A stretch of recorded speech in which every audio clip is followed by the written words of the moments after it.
OTP niya, te.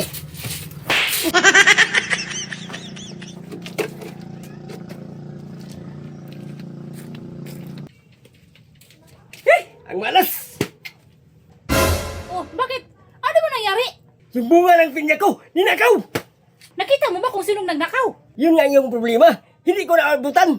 Sayang naman hindi tayo nakatikim nun. Unang bunga pa naman yun. Kaya nga, pag nalaman kung sino ang nagnakaw, nakatikim sa akin. Bakit? May suspi ka ba? Oo, sigurado. Si Taba na naman yun. Naku, huwag kang magbintang, masama yan. Ah, basta. Ay, te. Magandang gabi. Uy, Taba, ikaw pala. Anong atin? Ay, te. May binibinta pala ako. Ano bang binibenta mo, Taba? Ito, te. Kalabasa at saka pinya. Pindiya? OTP niya, te. Bakit ya? Saan galing to? Doon sa bundok. Sa may kawayan. Sabi ko na nga ba, ikaw ang kumuha. Edwin, huwag kang mabintang. Totoo naman eh. Yan kalabasa. Saan mo kinuha? Doon din sa bundok.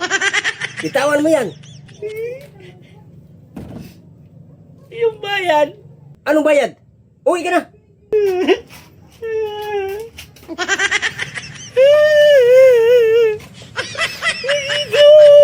Wala akong pera.